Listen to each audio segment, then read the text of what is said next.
sengesho ryanjye Mwami nyumvira yobora mu nzira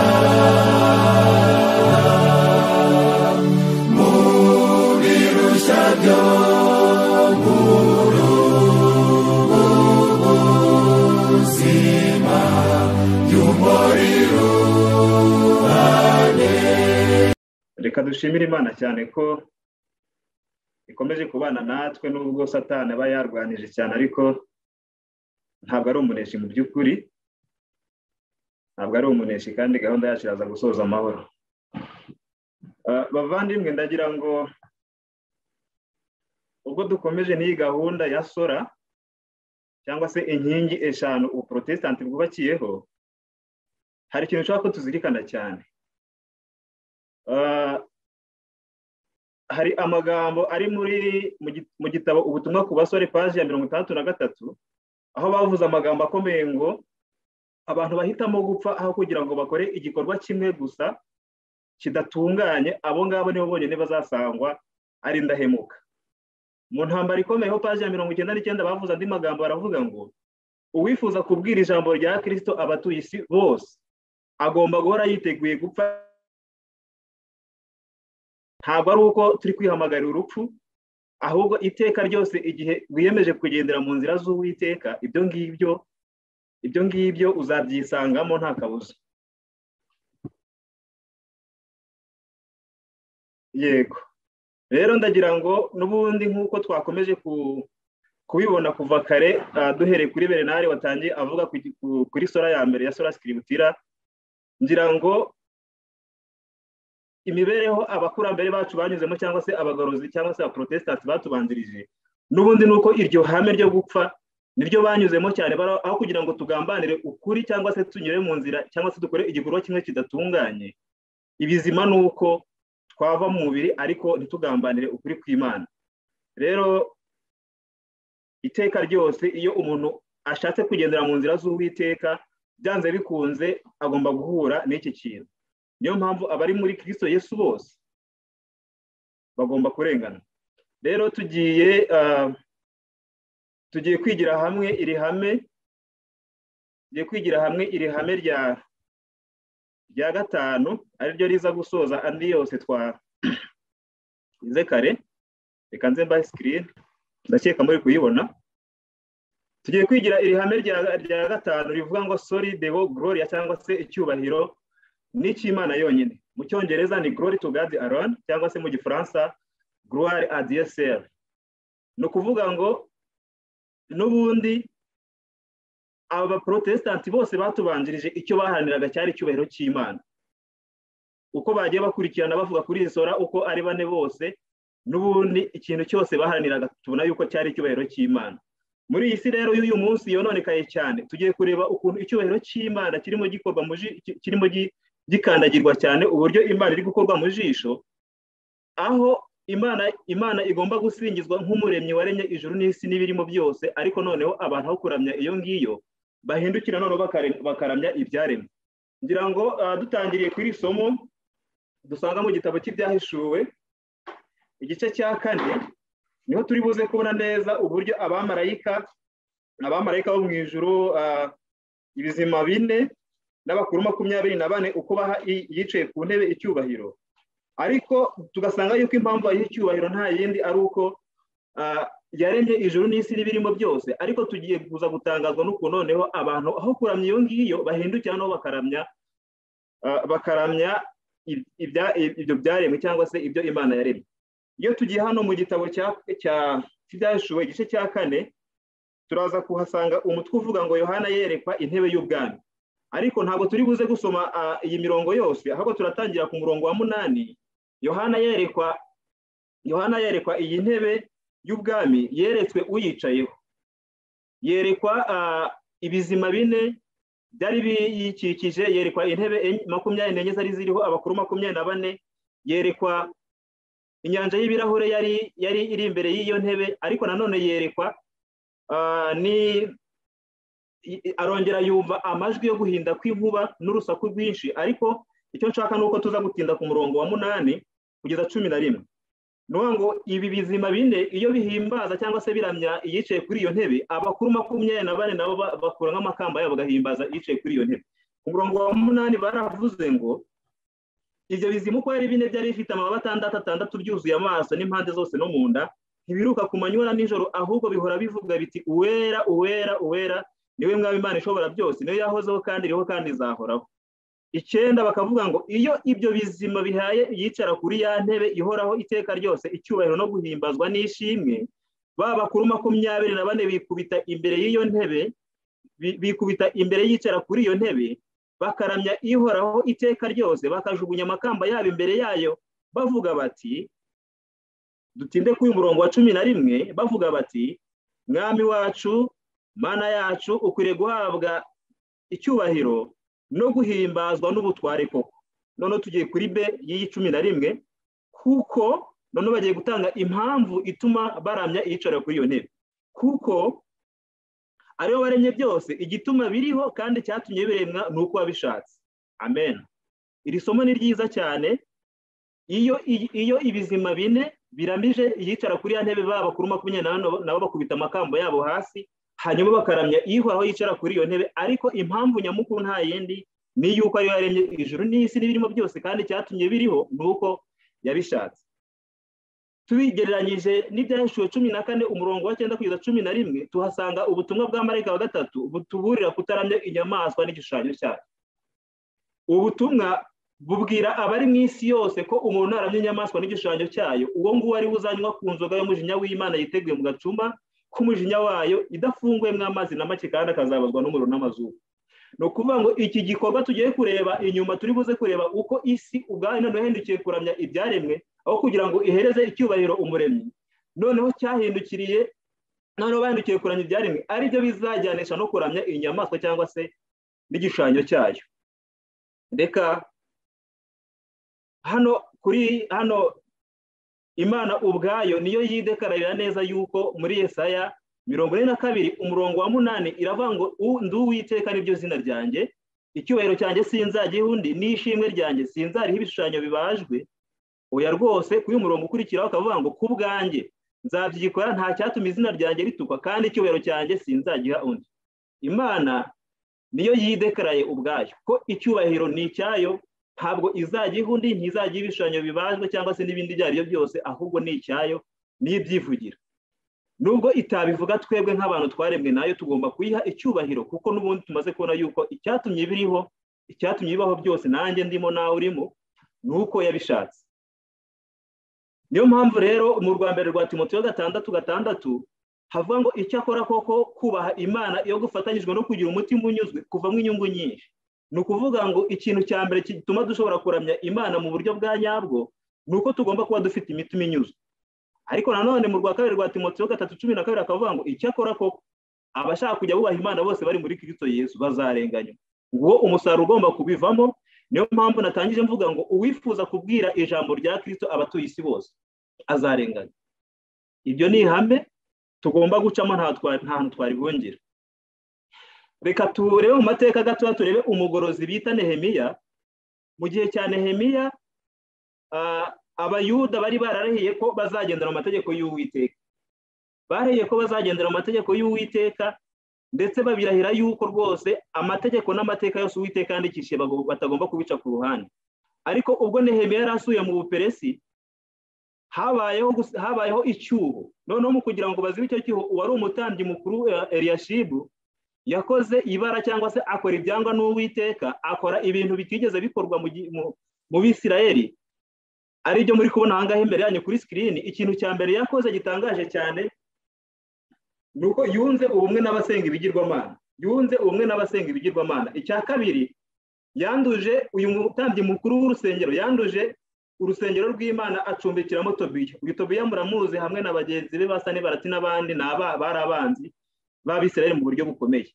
Amaze kubacumbikiramo, noneho ikintu yakoze gikomeye cyane nuko yacumbikiye uyu Tobiya, amucumbikira mu cyumba cyabikwagamo ibyera by'iwe cyabikwagamo amaturo n'icyacumi, ku buryo byageze aho ngaho n'abazanaga icyacumi mu rusengero. Muzasome iki gice cy'ubugorozi cya 52 mu gitabo cy'abahanuzi n'abami.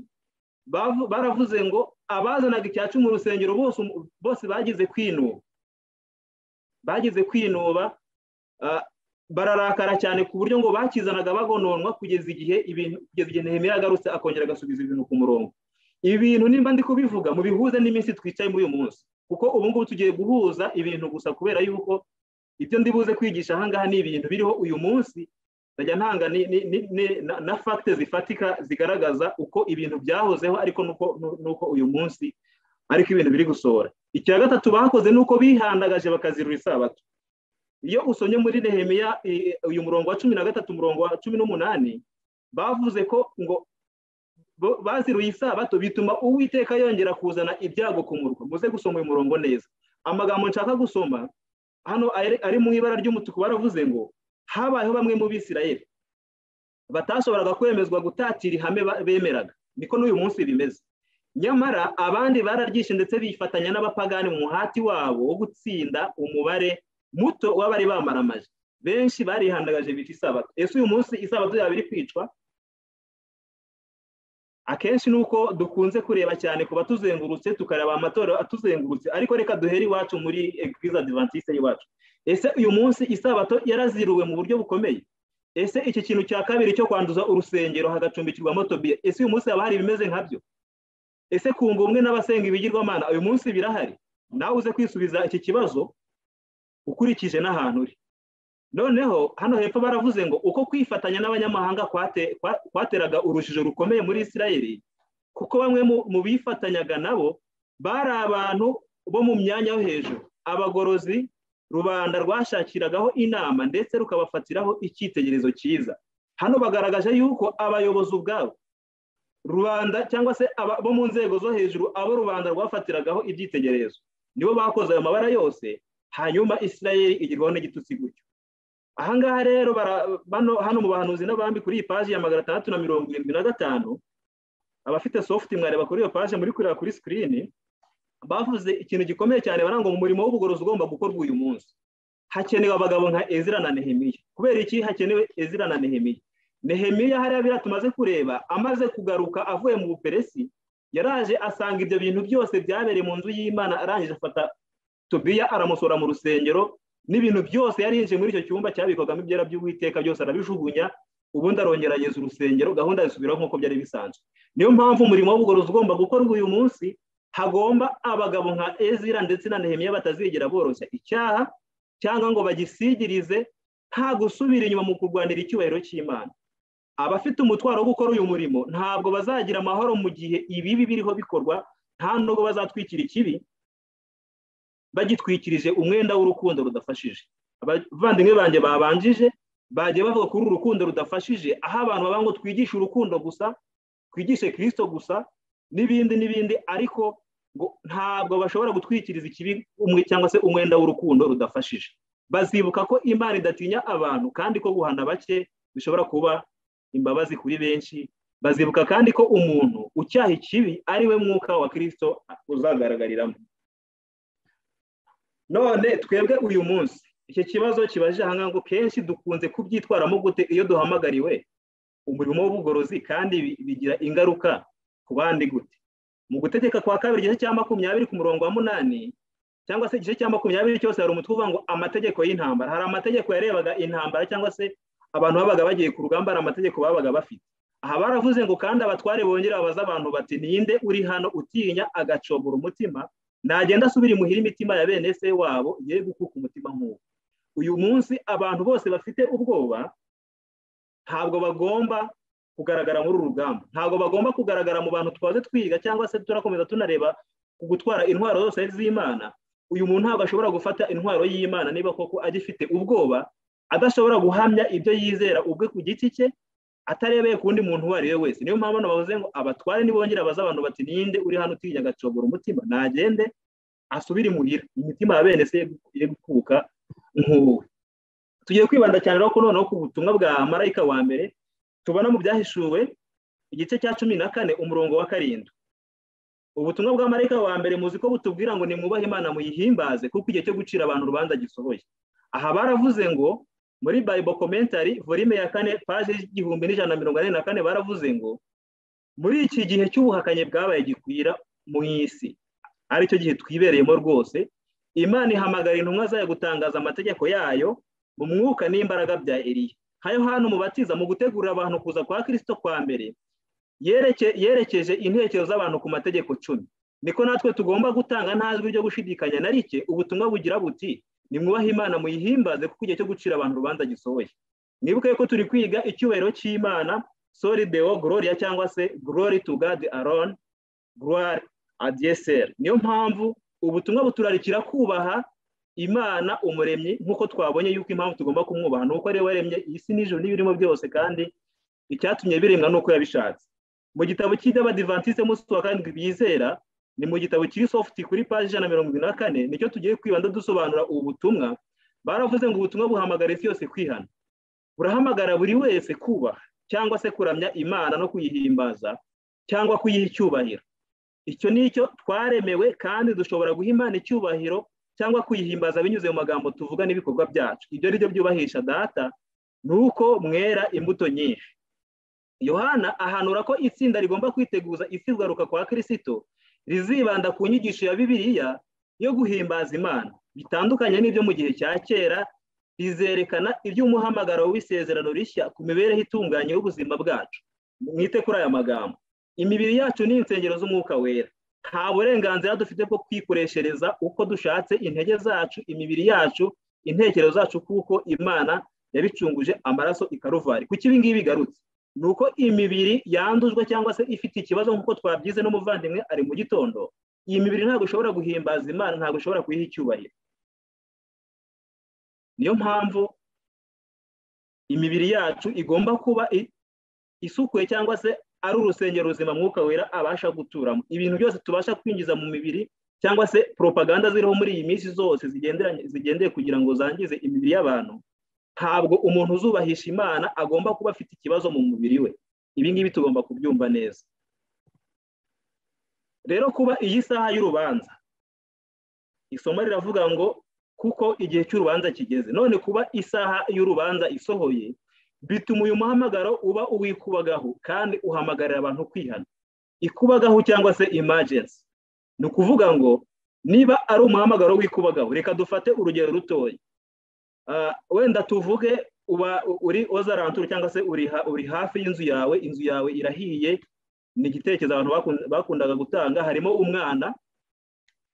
umwana ugumishe ko inzu yawe ihiye nubwo ibirimi byaba byageze ku muryango w'inzu uzihutira cyane kugira ngo ujye gutabara uriya mwana uri gushya ariko reka tubirebe ubu urugo rwacu ruri gushya cyangwa se isi yacu irimo irashya kandi iratwikwa na Satani bite n'urukundo dukunda abo Kristo yapfiriye bite n'umuhamagaro wacu wo kuba abarinzi ubutumwa baratubwiye ngo n'ubwikubagaho ni emergency hano hepfo baravuze ngo ubutumwa burahamagarira abantu bose kuramya umuremyi twite kuri amagambo y'umutuku kuko niyo ashingiye icyigisho cyacu cyose uyu muhamagaro mvajuru ahangaha bavuze amagambo akomeye cyane baravuga ngo ubutumwa burahamagarira abantu bose kuramya umuremyi uyu ugomba kuba umuhamagaro mvajuru cyangwa se n'umuhamagaro mvajuru ugomba kumvikana nk'usenya itegeko ryo kuramya inyamaswa n'igishushanyo cyayo kuko tubisanga byashije 13 kuri 40 turi kubona ni umuhamagaro uduhamagarira gusenya itegeko ryo kuramya inyamaswa n'igishushanyo cyayo niyo mpamvu ubu butumwa bugomba kubwikubagaho kubera yuko muri iyi minsi ikintu kiriho n'ubundi ni igishushanyo cy'inyamaswa ariko gishyira nanone ku kuramya inyamaswa ubwayo barakomeje muri gitabo baravuga ngo bidatinze buri wese azaba agomba guhitamo hagati yo kuramya kuzima no kuramya gupfuye hagati yo kuramya Imana binyuze mu nzira zayo cyangwa se gutsindishizwa n'ubuntu bwo kwizera ari byo abavandimwe bahoze bavugaho cyane cyangwa se abandi bagahitamo kuramya Imana binyuze mu nzira zabo bwite arizo zo gutsindishirizwa n'imirimo ibi ngibi twabibonye bihagije ku muvandimwe Antoine yabyigishije baravuze ngo muri iki gitabo n'ubundi hari amagambo bavuze baravuga ngo marayika wa mbere aburira abantu cyangwa se atubwira guhereza Imana umuremyi icyubahiro marayika wa kabiri akatubwira gusohoka muri Babuloni ariko wa gatatu yihanangiriza abantu kutaramya inyamaswa n'igishushanyo cyayo iyo abirengagiza ubutumwa bwo gutsindishizwa n'ubuntu bwo kwizera bazarana byanga bikunze rero umuntu wese udafite icyazi kuri ubutumwa bwo gutsindishizwa n'ubuntu bwo kwizera agomba kuramya inyamaswa ntabwo igihe kiragera kugira ngo umuntu yumve yuko ubwo butumwa atagomba kubumenya, ahubwo iki cyari igihe cyangwa se karagahe Imana iduhe kugira ngo twisuzume twumve ko ubutumwa dufite icyo tubuze bwakorewe mu mibereho yacu. Niyo mpamvu amatsinda abiri azaba ashingiye ku kuramya, bivuye ku gutsindishizwa n'umuntu wo kwizera cyangwa se bivuye ku gutsindishizwa n'imirimo nk'uko byagendekeye igitambo cya Kayini. Rero ubu butumwa buyobora abantu kukuramya umuremyi. Ibyo bivuga ku kubaha urwibutso rw'irema. Umunsi wa karindwi cyangwa se isabato y'Uwiteka iyo yashyizeho mu irema kandi ikayihamya mu mategeko 10. Niyo mpamvu ubutumwa bwa marayika wa mbere burarikira abantu kugira kuramya k'ukuri, berekana Kristo mu isi ari we muremyi n'umwami w'isabato ivugwa muri Bibiliya. Icyo ni ikimenyetso cy'irema, ikimenyetso kirengagijwe na benshi bo mu irema, bo mu biremwa byayo. Murumva yuko ubu ni ubutumwa buri buze kutujyanisha cyane ku itegeko rya 4. Nubwo twabonye yuko Eliya cyangwa se Yohana berekezaga abantu cyane ku mategeko 10, ariko turi buze gusanga yuko kuramya k'ukuri kuraza kutwerekeza cyane ku itegeko rya 4 ryirengagijwe n'abantu benshi. Bakomeje batubwira ngo ubutumwa bw'urukundo bwerekeza abantu ku Mana bwatangiye mu gihe cy'amateka bw'inyigisho y'ihindagurika ry'ibinyabuzima cyangwa se evolution, yari imaze gutezwa ingufu no gutangazwa n'igitabo cyitwa inkomoko y'ibinyabuzima cyanditswe n'uyu Charles Darwin.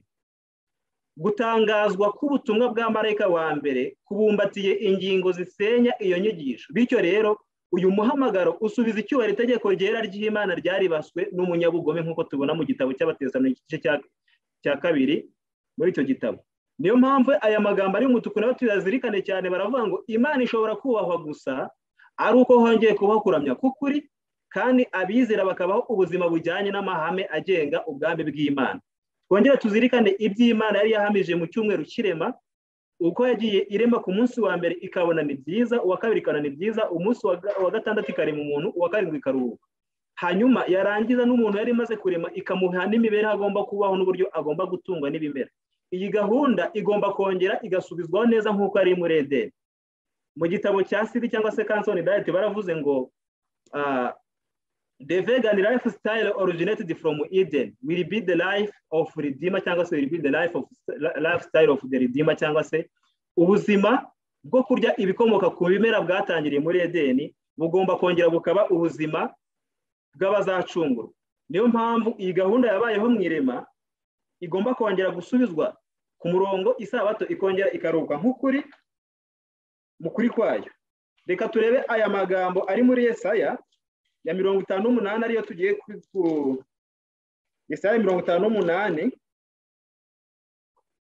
umurongo wa 12 baravuze ngo n'abazagukomokaho bazubaka mu matongo ya kera yasenyutse, uzongera ushinga imfatiro zariho ku ngoma nyinshi, kandi uzitwa uwica icyuho kandi usibura inzira zijya mu ngo. 13 nuhindukira ntukandagire isabato ukanga gukora ibyo wishakiye ku munsi wanjye wera, ahubwo ukita isabato umunsi w'umunezero, umunsi wera w'Uwiteka, ukawita uw'icyubahiro ukawubaha. Ntubikigenge, ntiwishakire ibyo kwinezeza, ntiwivugire ibyo ushaka ubwawe, nuko uzishimira Uwiteka. N'ibindi byinshi mukomeze musome uyu murongo. Ariko murabona yuko ari abasibura inzira zijya mu ngo, ari abica icyuho, bagasubizaho gahunda zariho ku ngoma nyinshi.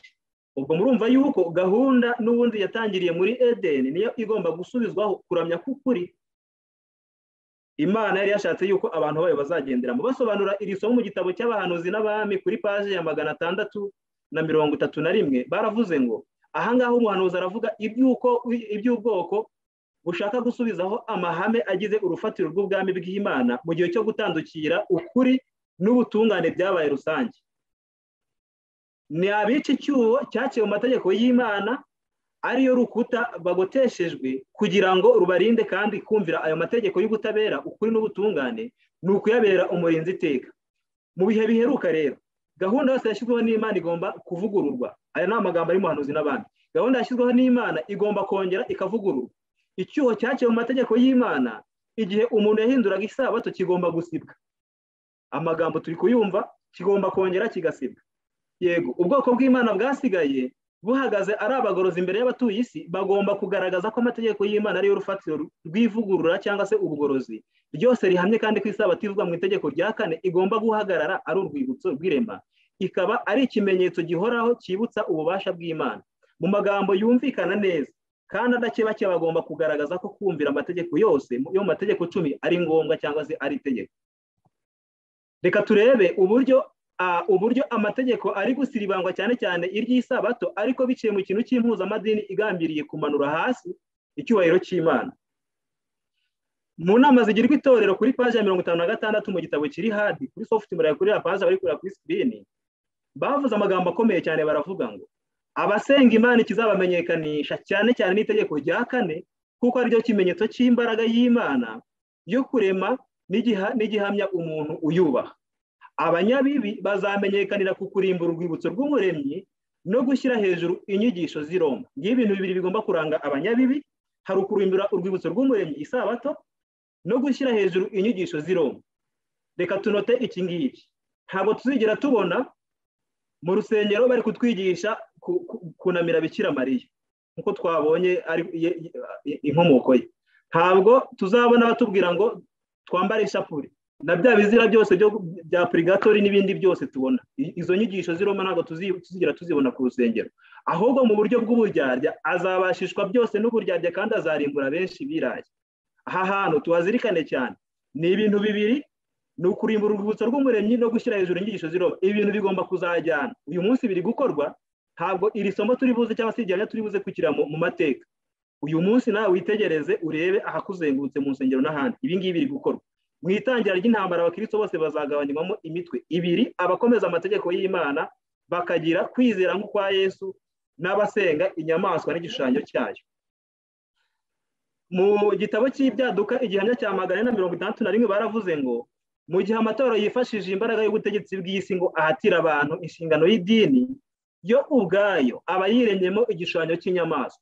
Ni igihe amatora yifashishije imbaraga za leta cyangwa se ubutegetsi bwa leta ngo ahatira abantu inshingano y'iby'idini, yo ubwayo azaba yiremyemo igishushanyo cy'inyamaswa. None reka turebe ko ikintu gihari cya ecumenisme cyangwa se cy'impuzamatoro uyu munsi. Turebe wenda nk'ikintu, kambereke aka kantu, wenda kambereke aka kantu.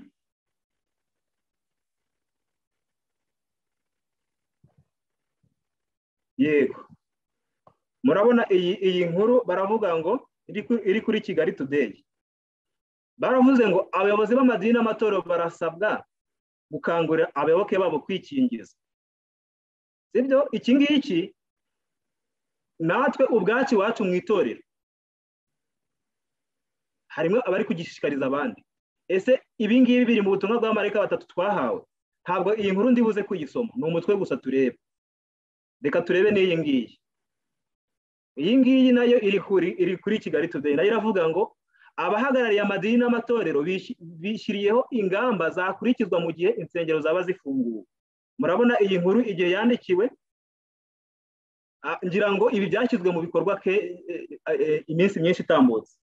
Bishyirwa mu bikorwa, tuzirikane yuko ntabwo ababishyira mu bikorwa cyangwa se ababijyamo ntabwo bigera biyita na gato ku kintu kigendanye n'isabato. Ntabwo bavuga ngo kubera ko isabato igomba kuruhuka mu ubu buryo, twebwe nk'abadivantiste umunsi wa 7 ntabwo turi buze kugendera muri iyi gahunda. Murabizi byashyizweho byinshi, kandi tukabona yuko binyuranya n'amahame ijambo ry'Imana ritwigisha. Ibi ngibi rero nta kindi bizaba bigamije, ni ukurema igishushanyo cy'inyamaswa. Niyo mpamvu hano baravuze ngo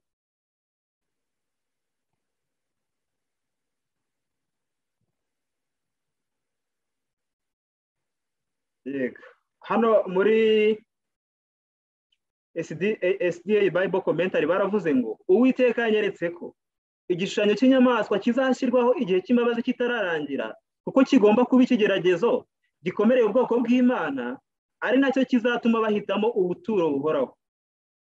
Murabona yuko igishushanyo cy'inyamaswa kigomba kujyaho mbere yuko itegeko ry'icyumweru ritangazwa, kuko kizaba ari ikigeragezo gikomereye ubwoko bw'Imana. None uyu munsi ibintu maze kubereka kwa zira headline ya ziriya nkuru, ese biradukomereye?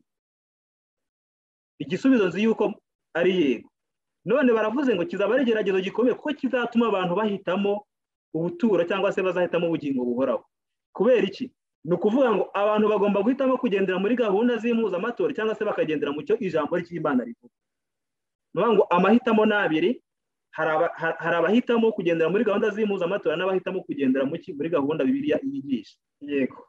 Mu gitabo Intambara Ikomeye bahavuze amagambo akomeye cyane kuri paje ya 319 ku cyigisho cyitwa Amategeko Ntakuka y'Imana. Baravuze ngo uwitwa Charles Beka mu kibwizwa cye cyo mu mwaka w'846 yaravuze ati abayobozi b'amatorero y'ivugabutumwa ry'abaprotestant ntibashyirwaho mu rwego rw'igitugu gikaze gishingiye ku kubahisha umuntu gusa, ahubwo uko babaho, uko bagenda nuko bahumeka ni ibintu byanduye rwose, ndetse buri saha ikibi cyabo gikomeye cyane nuko bahishira ukuri maze nabo bagapfukamira ubuhakanyi.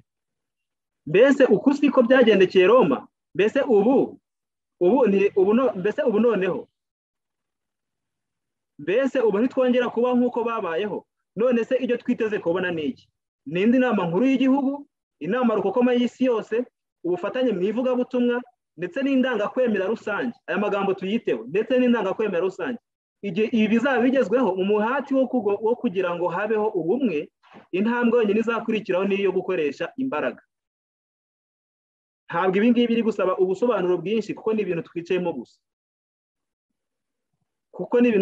gusa. Mu bakurambere ku gitabo ku cyigisho cyitwa Abakurambere b'Abimukira chapitre 16 mu Ntambara Ikomeye paje ya 414, uyu William Roger yavuze amagambo akomeye aravuga ngo rubanda cyangwa abacamanza bashobora gufata umwanzuro ku cyo umuntu akwiriye gukorera mugenzi we, ariko igihe bagerageje gushyiraho inshingano umuntu afite ku Mana baba barengereye, kandi iyo bimeze bityo nta mutekano ushobora kubaho. Izi gahunda zose n'ubundi ziri kuza, ariko ugasanga zigendereye kubangamira umudendezo w'umutimanama w'abantu. Zigasanga umuntu agomba gufata cyangwa se agomba gufata umwanzuro adatekereje, ahubwo agendeye ku byo abandi bamubwiye.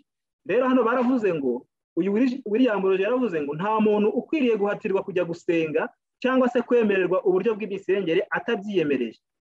Aya ni amagambo akomeye cyane. Ni ukuvuga ngo niba ahangaha yavuga ngo ni itorero ryari ryarashyizweho na leta mu Bwongereza, aho yari ryitwa ngo ni itorero rya leta, nta muntu agomba kujya gusenga muri iri torero atabyiyemereye we ubwe bitewe n'uko umutimanama we umwemeza, kubera yuko amategeko bakurikizaga aho ngaho yari amategeko y'abantu gusa. Ku cyigisho cyitwa Ibyasuraga umusaraba mu gitabo Uwifuzwa ibihe byose kuri ya paje ya 243 baravuze ngo itorero ryubatse kuri Kristo ari we rufatiro rwaryo, rigomba kumvira Kristo kuko ari umutware waryo, ntirigomba kugendera ku muntu cyangwa ngo rigengwe n'umuntu. Benshi bavuga yuko umwanya w'ubuyobozi mu itorero ubaha ubushobozi bwo gutegeka abandi ibyo bagomba kwizera ndetse n'ibyo bakwiye gukora.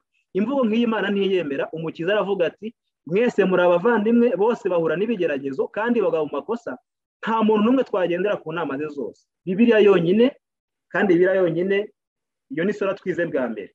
Niyo mpamvu nta muntu n'umwe twakwizera ngo urutare rwo kwizera ni Kristo uba mu itorero. Kuri we niho abafite intege nke bashobora kubonera imbaraga, kandi niho abatekereza ko ari abanyambaraga bagaragara ko ari abanyantege nke. Keretse bemeye Kristo akababera imbaraga, havamo umuntu wiringira undi muntu akishima imirimo y'amaboko ye. Uwiteka ni igitare kandi imirimo ye iratunganye rwose, hahirwa abamuhungiraho. Icyubahiro ni icy'Imana gusa. Icyo cyigisho turi kwiga. Mwibuke isezerano ry'itorero ryanyu. Amagambo ari ku cyigisho cyitwa Abakurambere b'Abimukira none mu Ntambara Ikomeye kuri ya paje biri kuri screen. Mwibuke isezerano ry'itorero ryanyu, iryo mwemereyemo kugenderamo mu nzira zose z'Uhoraho, zaba izo yamaze kubamenyesha n'izo azabamenyesha. Mwibuke amasezerano yanyu n'igihango mwagiranye n'Imana, ndetse no hagati yanyu ubwanyu, no kwakira umucyo uwo ari wo wose n'ukuri kose muzamenyeshwa binyuze mu byanditswe byera.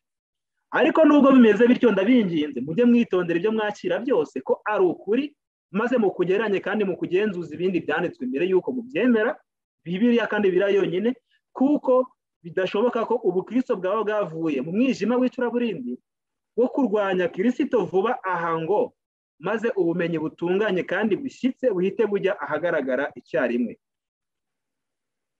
Aya magambo nayo reka tuyiteho ari kuri paje 147 mu Ntambara Ikomeye. Baravuze ngo ubuprotestanti bushyira, mwumve ikintu dusabwa nk'abaprotestanti, nk'abantu dushaka guhagarara umwanya Martin Luther yahagazemo. ndetse n'abamukurikiye. Ubuprotesitanti bushyira imbaraga mu gukurikiza umutimanama hejuru y'umucamanza, kandi ubutware bw'ijambo ry'Imana bukaruta iki? Itorero rigaragara. Aya magambo turi kuyabona.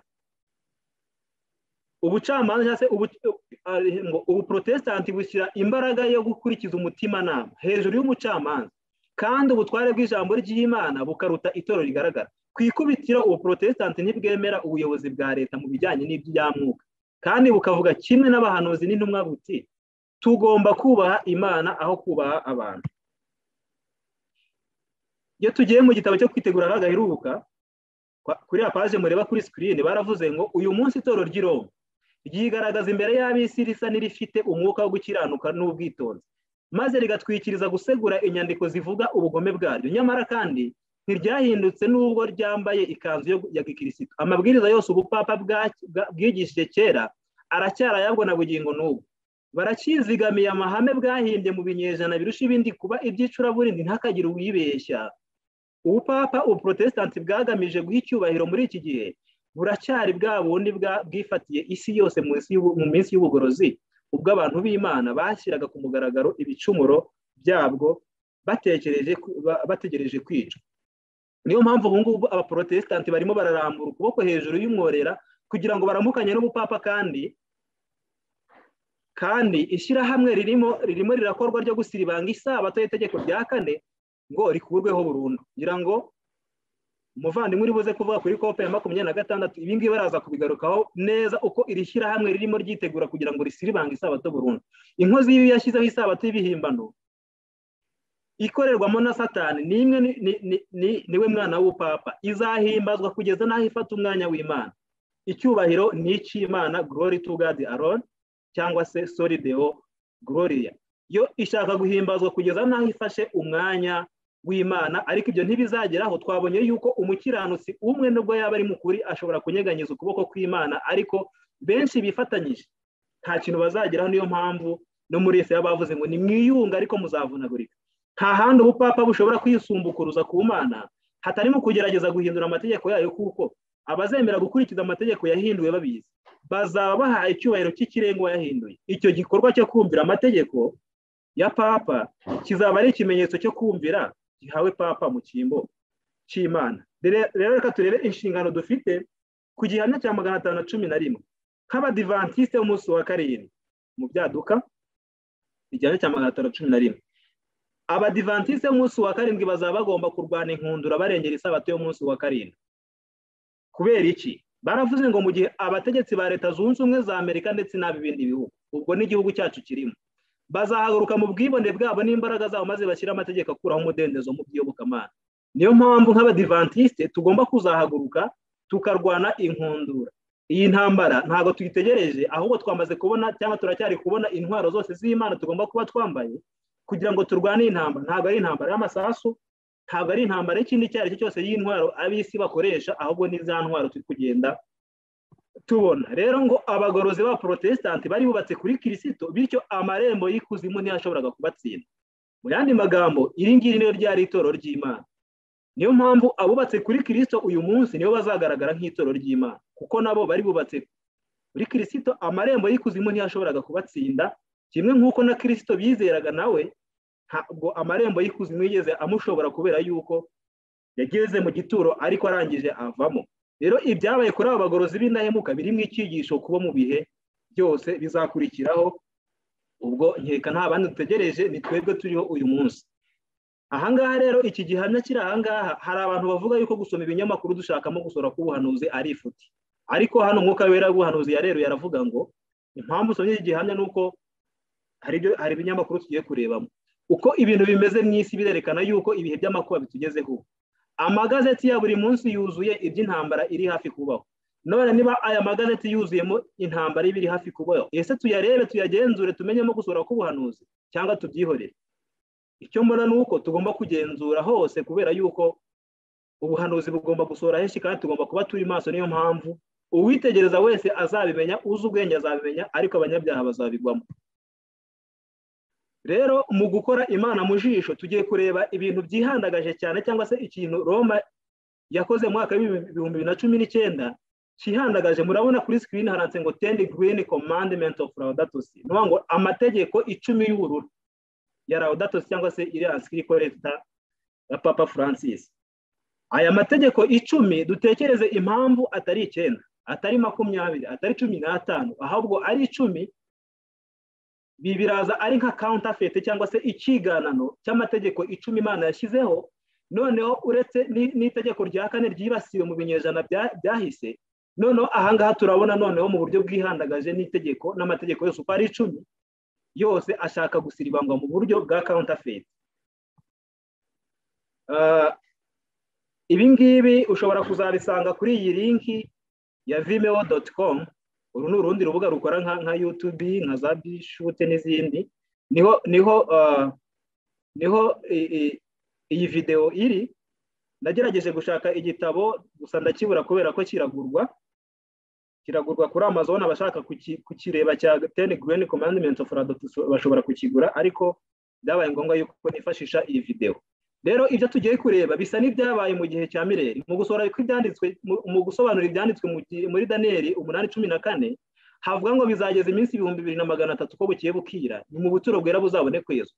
Nkuko byari byaravuzwe, Mireri nawe yakurikije igitekerezo cya rusange cyavugaga ko isi ari ubuturo bwera. Nimureba ibintu biri kubaho muri uyu munsi, murasanga nkuko bashaka kongera kugira isi Eden.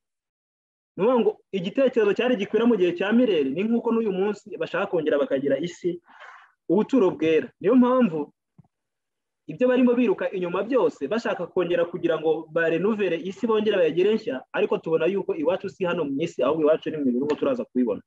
Murabona uyu muntu uri gupresentinga yonda hirya ndaje mubereke, yaravuze ngo what kind of the world we want to live to those who come after us, cyangwa se nihe si dushaka gusigira abazadukurikira, to the children who are now growing up. Urabona ni muri Laudato Si ku nyingo 160 tugereferaga bibaza aho tushobora gusasigira abana bazadukurikira. Ntabwo ari uko turi kurwanya umugambi w'uko isi igomba kubungwabungwa, ariko kandi iki cyangwa se umwitero byifubitse, icyo nicyo giteje ikibazo. Murabona kuri screen murahabona ibi byabaye ku itariki ya 18 z'ukwa 6 2019. Iyi ni webinar yari yitabiriwe n'abantu 1135. Ngiye kuri ya link murabona ni screenshot nagiye nkora. Murabona hananse ngo 10 Green Commandment of Laudato Si, ariko barangije murabona izi decalogue cyangwa se amategeko 10 bashize ahangaha, ariko murabona iki kiganza gifashe isi n'ibara ry'ubururu. Mu yandi magambo niyo si bashaka, ariko biciye mu mategeko 10 asimbura amategeko 10 y'Imana. Ngabo murababona iyi panel discussion yari igizwe n'abantu 4. Murahabona uyo ku ruhande ni directeur cyangwa se n'umuyobozi mukuru w'ibidukikije mu rugaga rw'amadini ku isi. Uyu nguyu nawe ni coordinateur, nawe muramubona wo muri dikaseri Vatikani. Aba murababona uwari gupresenter n'uyu mugabo ufite kuteri mu matwi na rinete n'uyu nguyu, n'ubundi wo muri dikaseri Vatikani umuhuzabikorwa, niwe arimo apresentinga aya mategeko 10. Mugiye kuri iyi link muraza kubibona rwose. Abashaka kureba video yose irahari himara isaha n'iminota runaka muraza kuyibona.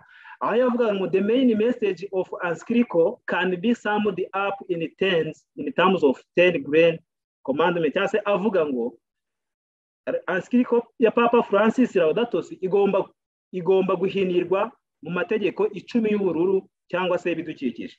Murabona hano uko nabi screenshotinze nabi, barerekana aya mategeko 10 n'ibara ry'ubururu. Murabona itegeko rya mbere nkuko kuri bya bisate by'amabuye, noneho ahindutse amategeko y'ibyaremwe.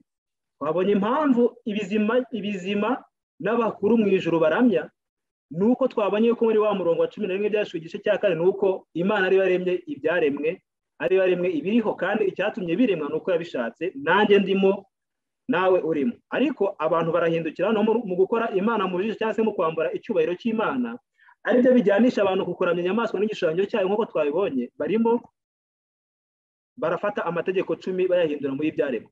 Murabona itegeko rya mbere ntabwo turi buze kuyatindaho cyane. Baravuga ngo take care of our common home in peril, cyangwa se kwita ku icumbi ryacu rusange riri mu kaga, cyangwa se nanone ngo listen to the cry of the earth, cyangwa se kwita ku ku gutaka kw'isi.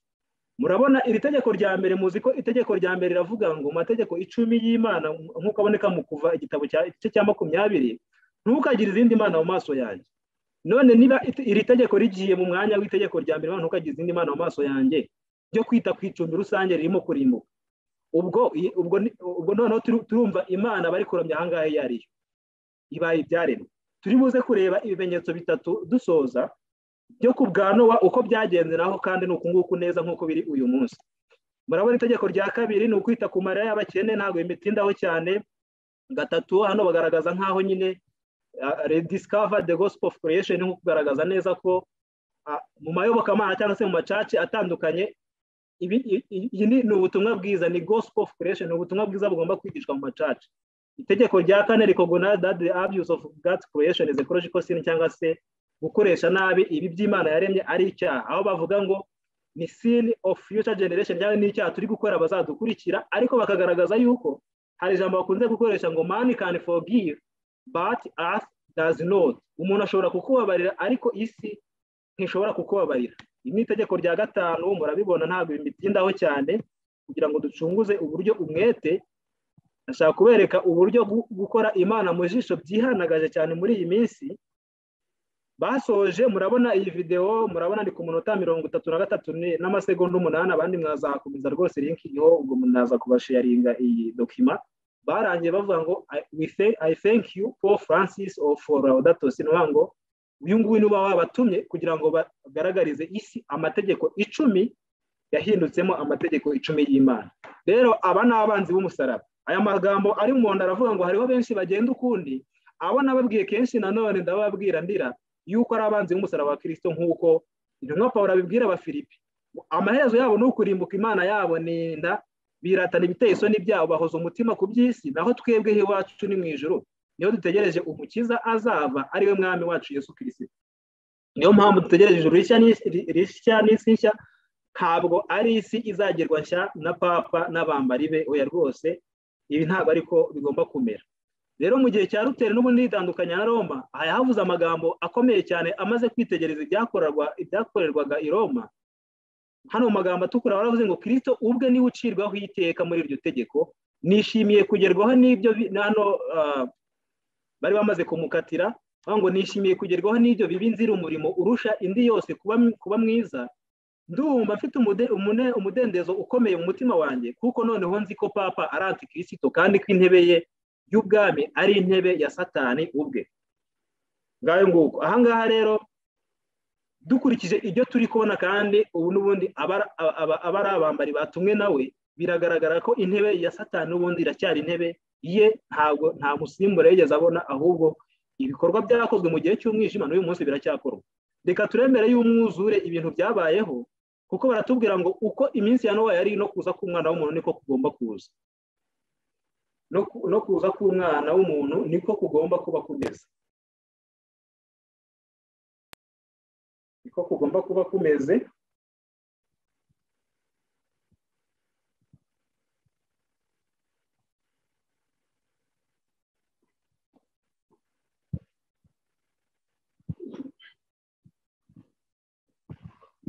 Bandimwe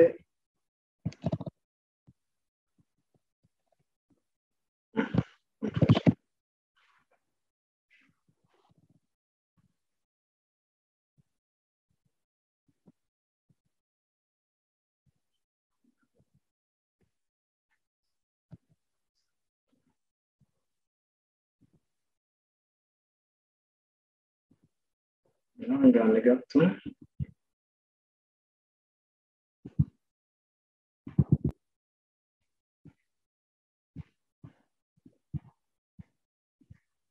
Yego, reka turebere hamwe twenda kugana ku musozo.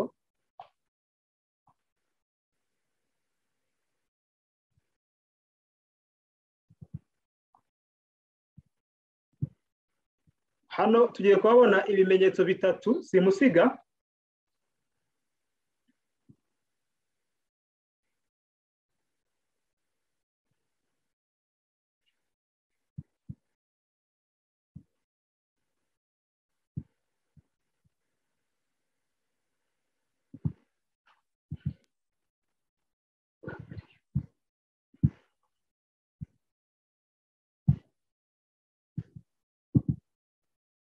Okay, ngira ngo turi kura screen neza. Ibimenyetso bitatu ndetse aho turebe na similarité yabyo cyangwa se icyo bihura nacyo uyu munsi byabayeho mu gihe cyo kwa Nowa. Mu gihe cyo kwa Nowa mu bakurambere n'abahanuzi baravuze ngo kuri page ya 67 igika cya gatatu baravuze ngo basengaga ibyaremye mu mwanya w'Imana yabiremye, barataga ubwenge bwa kimuntu, bakaramya imirimo y'intoke zabo, maze bakigisha n'abana babo gupfukamira ibigirwamana. Ni ukuvuga ngo basengaga ibyaremye mu mwanya w'Imana yabiremye. Bitwayibonye cyane bihagije, ahubwo reka turebe nk'iki kinyamakuru. Nk'iki kinyamakuru kiri kuri Adventist Messenger. Iyi ni inkuru iriho kandi hano hasi hariho n'umwimerere wayo mu Kidage, kuko ibi byabaye mu Budage. Ndasoma aya magambo yo mu Kinyarwanda. Uyu ni umutwe wayo wavugaga ngo Itorero Gatolika ry'i Roma, Abadivantiste b'umunsi wa karindwi na Adara bateguye ingando zizamara igihe zigamije kwigisha urubyiruko rw'Abadivantiste ku byerekeranye n'imihindagurikire y'ikirere. Aha baravuze ngo basenze ibyaremye umwanya w'iyabiremye, maze bakigisha n'abana babo gupfukamira ibigirwamana. None ahangaha turabona itorero ryacu ndetse n'abamaraya bihuza hamwe kugira ngo bafata urubyiruko rwacu rw'Abadivantiste kugira ngo bajye kurwigisha gahunda y'ibyaremwe i Vatikani. Hepfo iyi nkuru bakomeje bavuga ngo itorero ry'Abadivantiste umunsi wa karindwi mu Budage ryifatanyije na Adara n'ikigega Gatolika, umuryango w'abagiraneza Gatolika b'Abaroma washinzwe n'inama y'Abepiskopi Gatolika b'Abaroma mu Budage. Abadivantiste n'Abagatolika bahuje imbaraga mu Budage gushyiraho ingando zizamara igihe kugira ngo bashishikarize urubyiruko n'imiryango y'Abadivantiste umunsi wa karindwi ku bijyanye no gushishikarizwa n'urusobe rw'ibinyabuzima.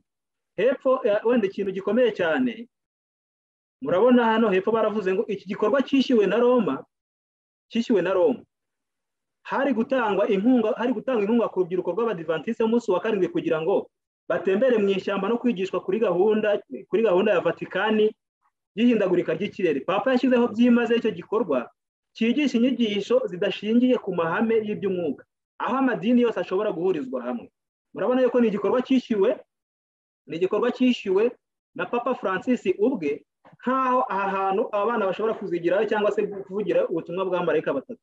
Ntabwo ari Vatikani ibishyigikiye gusa, ahubwo amatorero n'amadini yose atangiye kubyakira no kubishyigikira.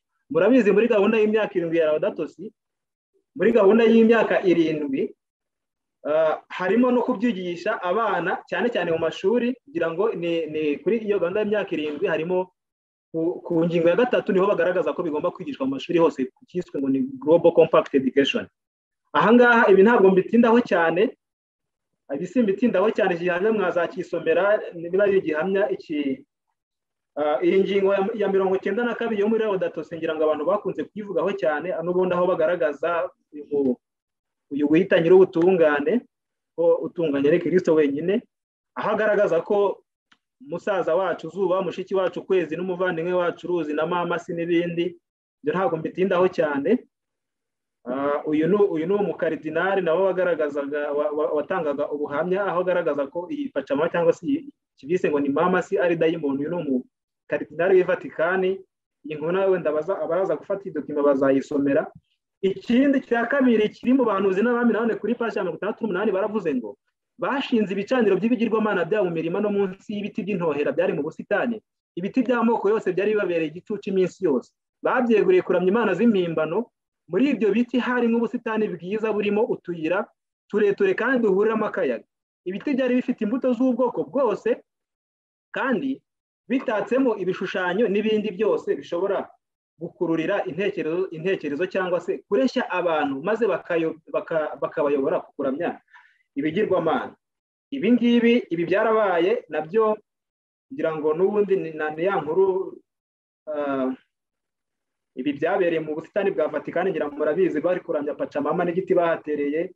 Ntabwo ndi buze gusoma iyi nkuru cyane. Murabona aya mafoto batubwiraga uburyo kibashinze ibigirwamana munsi y'ubusitani bw'ibiti. Ubwo ni ku gihe cyo kwa Nowa, hanyuma bakaramya ibigirwamana, ariko ngo mu busitani harimo utuyira tureture n'ibindi bintu byari bitatse mu biti byagombaga kurehereza abantu intekerezo zabo kugira ngo n'ubundi bayobywe n'ubwo buriganya bwo gusenga abazimu. Ibi ngibi byarabaye mu 2019. Murabona ibi bintu ngira ngo abantu benshi murabizi, ntabwo turabitindaho cyane. wenda mwazajya musubira mu byigisho mukareba ibi bintu. Ikindi cya gatatu bakoze ngo abantu bimuye Imana mu bwenge bwabo maze baramya ibishushanyo biremye, hanyuma ku iherezo barushaho guhinduka inkozi z'ibibi, baba kahebwe. Ngibi murabona uyu muyobozi, murabyibuka akiri ku buyobozi, aho yari yagiye kuri kiliziya ya Mutagatifu Pawulo Yohani wa kabiri, apfukamira iki gisigazwa cya Papa Yohani wa kabiri kuri kiliziya runaka. Murabona ibintu byabayeho mu gihe cyo kwa Nowa, uyu munsi nibyo biri kwisubiramo neza ipica ku yindi. Ibyabayeho nibyo Imana yongera kugarura umubwiriza 3:15, nta gishyashya munsi y'ijuru. Tugana ku musozo, reka dusubire kuri ya PowerPoint yacu.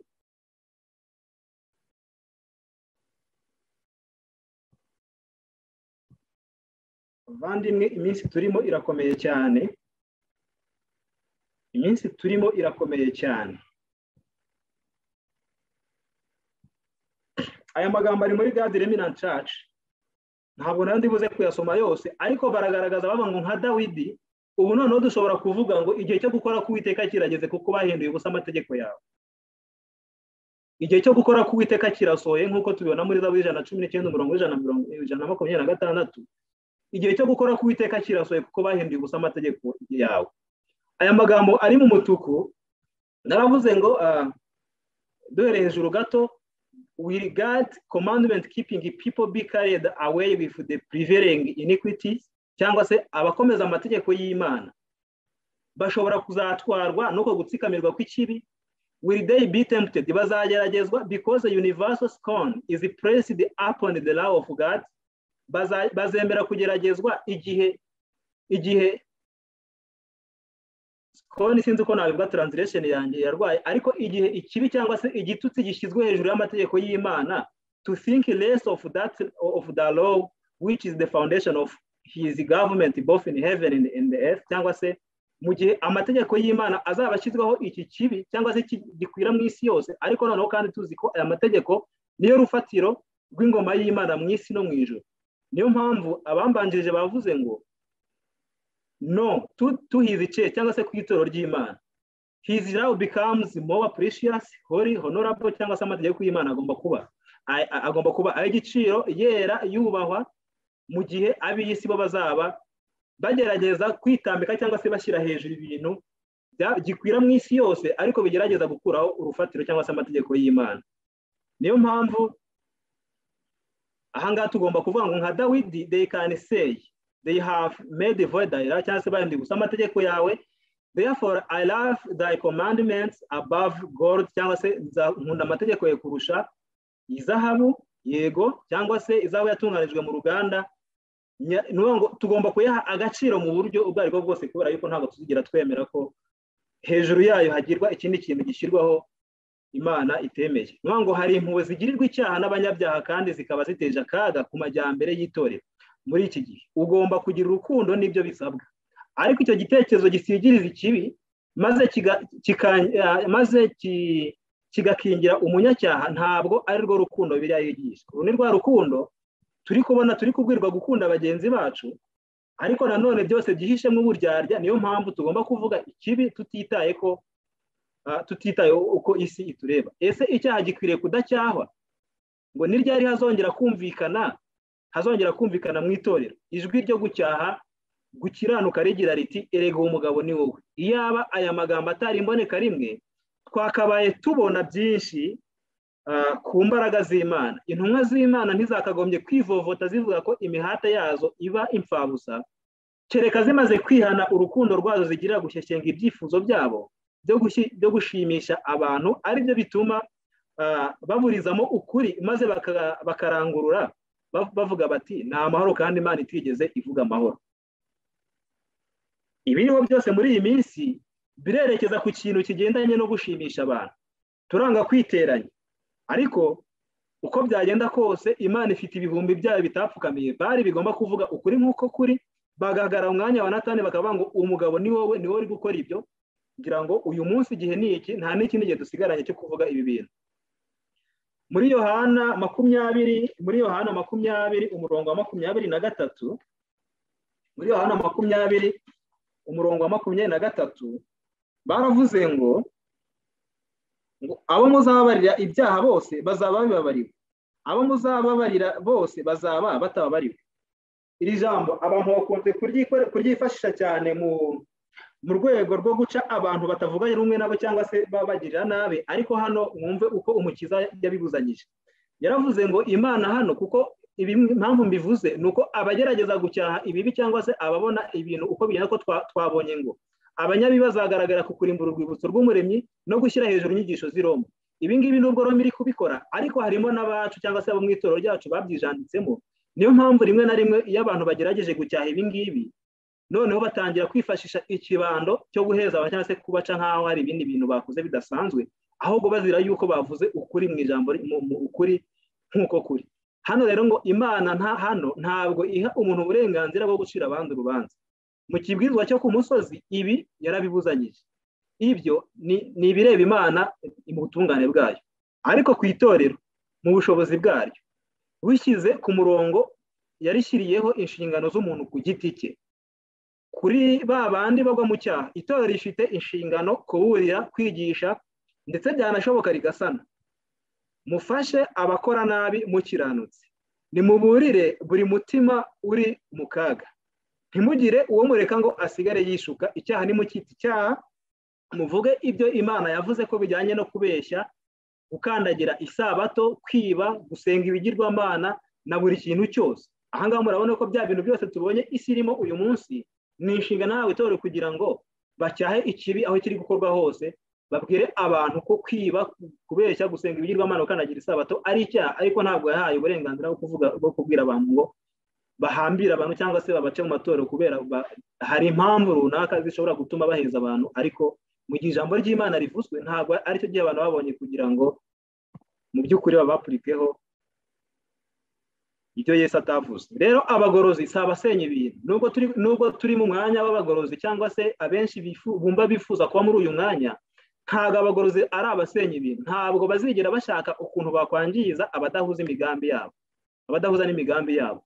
Abagorozi bagomba gutera imbere ntibasubire inyuma, bagomba kuba abantu biyemeje batajegajega, ntibave ku izima.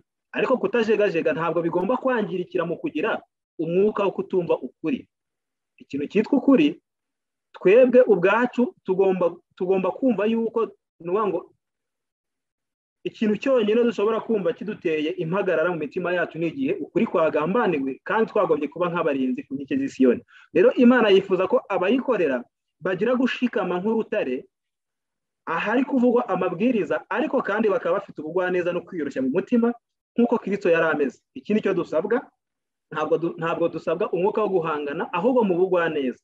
Tugomba kuvuga ibintu nk'uko biri, nta guca ku ruhande, tukagira ifuhe ry'uko ukuri gusa kuri gushyirwa hasi, icyubahiro cy'Imana kiri gushyirwa hasi nk'uko twabibonye. Ibyo ngibyo nibyo tugomba kumva bigurumana mu mitima yacu, hanyuma tukabwira abantu yuko kudahuza n'ukuri ari cyo cyaha kigomba kwamagana. Nuko rero bagume muri Kristo bashobora gukora, bagumye muri Kristo bashobora gukora umurimo yagakoze baramutse bari mu mwanya we. Dusoza mu gitabo cy'umubwiriza igice cya 8 umurongo wa 12 baravuze ngo nubwo umunyabyaha acumura inshuro 100 ariko akaramba, nzi neza rwose yuko abubaha Imana bari imbere yayo ari bo bazamererwa neza, ariko umunyabyaha we ntazamererwa neza no kuramba ntazaramba, ndetse n'iminsi ye izaba nk'igicucu gihita, kuko atubaha Imana ari imbere yayo. Imana ibaha umugisha. Twavugaga ku ngingo ya soli deo gloria, icyubahiro ni icy'Imana yonyine. Abenshi bari kugerageza cyangwa se bihereye ku munyabugome, ko twabonye ko ari ubutumwa busenya, bugendereye gusenya inyamaswa n'igishushanyo cyayo, ndetse n'uwigise nyir'ubutungane n'abandi bose bamuyobotse. Ubutumwa tugendereye dushoreye n'ubwo guhereza Imana icyubahiro, nicyo n'abagorozi batubanjirije nicyo bari bagambiriye. Ziriya sora zose twabonye nta kindi baharaniraga cyari icyubahiro cy'Imana. Nicyo natwe dusaba, icyubahiro cy'Imana yonyine. Nta muntu n'umwe ugomba guhabwa icyubahiro cy'Imana, nk'uko nayo yidekare ikavuga ati icyubahiro cyanjye sinzagiha undi. Reka ibyo ngibyo bigwire mu mitima yacu mu izina rya Yesu. Reka dusenge. Mwiza, turagushimye cyane, izina ryawe rihabwe icyubahiro. icyubahiro ni icyawe, nubwo mu isi ibikorwa bihari byose bigendere ku kwambura icyubahiro cyawe, ariko urufatiro ruracyahagaze rwanditseho ngo Uwiteka azabe, kandi abo ngabo nabereze icyubahiro cyawe mu isi. Turakwinginze kugira ngo uduhe kuba muri abo ngabo, mu izina rya Yesu, amen.